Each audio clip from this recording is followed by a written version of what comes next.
22-17. Chiefs go down to Atlanta, come out with a win. Patrick Mahomes, 26 completions, 217 yards, 2 touchdowns, and his annual pick to Justin Simmons. Kirk Cousins, 20 completions, 230 yards, touchdown, and a pick. Yeah, y'all got to touch up. I was Y'all was hurt. by Sunday football. Sunday football was watching me, and I didn't even get around to the highlights today. I watched a little bit of highlights. I saw they were saying they were talking about the pass interference and whatever, and the Chiefs won another close game. But other than that, I ain't see too much of this. I was locked in on it. I mean, listen, man, Atlanta. I'll say shortly and briefly. Atlanta, they're going to be a good team. I think Raheem Morris has got them believing in themselves and believing they can compete against any team on any given Sunday. And I think that belief started last week with that comeback win. And this was a game that they probably should have won, especially it's just, the Kansas City defense got tight on fourth down, right? So they had a drive midway through the fourth quarter that was stalled in the red zone because the Chiefs got stingy on fourth down. And then on the last possession of the game, another situation where the defense tightened up and got stingy towards the end. So that was 2 scoring opportunities deep in Chiefs territory that the Falcons just weren't able to convert on.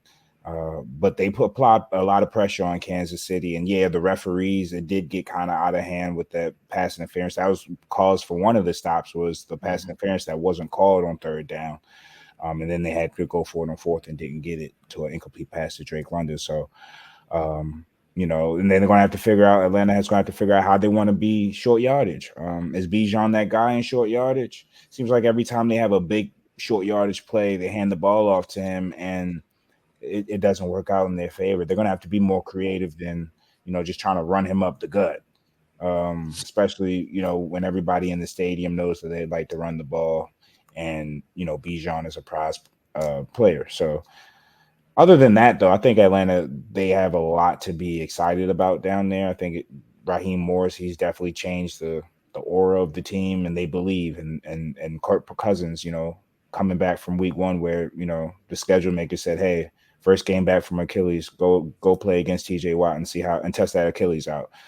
Ever since then, though, he's looked like a real quarterback. So let's go for that. And Drake London, he's starting to emerge, so we'll see how the Falcons play throughout the season. Yeah, you talk about Drake London, the same emergence of Rashee Rice, 12 receptions yesterday for 110 yards. He looking like he's a real factor for that offense. Him and Mahomes look to be in sync. I know a lot of people were drinking a Xavier Worthy Kool-Aid after week 1. That relationship seems to have cooled off over the last 2 weeks. It'll heat back up, but Rashee Rice and Mahomes, they tuned in right now, and they dangerous. They're not even throwing the ball to Kelce right now. I mean, 4 receptions for 30 yards yesterday. But 69 yards in 3 weeks. Yeah, like I say all the time, that Chiefs defense opportunistic. Like they make the stops when they need to make stops, and like.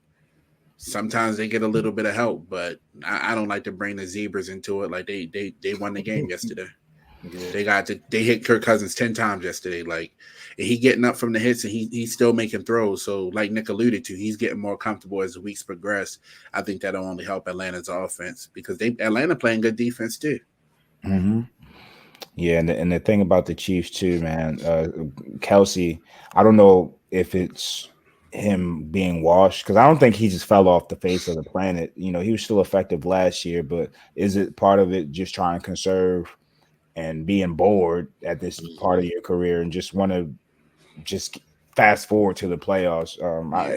I think they're going to have to figure out a way to get him back rolling. He don't even look the same, like aesthetically. Like he doesn't even look like Travis Kelce out there on that field with that new haircut and the mustache. It seems like all the Taylor Swift, all the newfound celebrity that he's had, I don't mix with the on-field result. Yeah, he got to get back to his roots. Go get a buzz cut. Go back to the black barber and figure it out, bro. And another thing, when you make millions and millions of dollars talking behind a microphone, and you ain't gotta get hit by nobody. You ain't got blocked.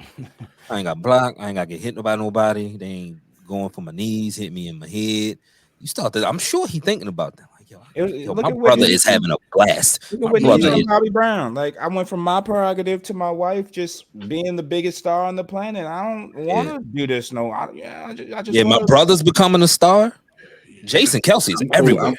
I'm cool with watching the concerts from the background. Like I don't need Yo, to targets. that's how Like, y'all playing. You know who But used to be Shorty a got star? me. Like Jay-Z used to be a star. He be at the Beyonce concerts just vibing. Like, He's growing his hair now. Like everybody gets a rich wife and just get a new hairstyle. Like Yeah, I'm I chilling. feel him. but in all seriousness, I mean, crazy.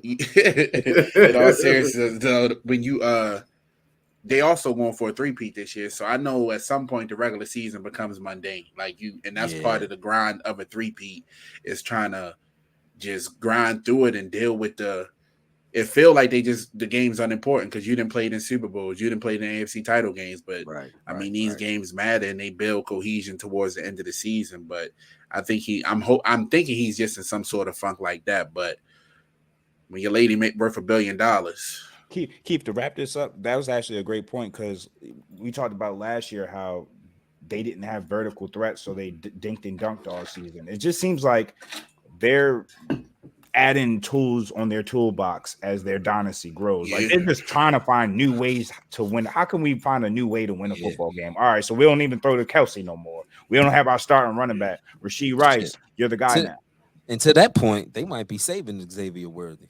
We ain't giving y'all no looks on him. We know what we're gonna do in January with him. And his speed ain't changing. Yeah. No unnecessary hits. We'll keep you involved in the game. And they just building Rice up. So Rice, by the time he's gonna just be it's unbelievable. He's gonna be he's gonna be the bona fide number one, all the confidence he need now. Because even the running back was Carson Steele. They bring Sunshine in yesterday. He goes 17 carries, 72 yards. Yo, call him Sunshine. Come on, man. Crazy. But shout out to the Chiefs and shout out to the Falcons for playing good and just making that week 1 win that we got a little more better.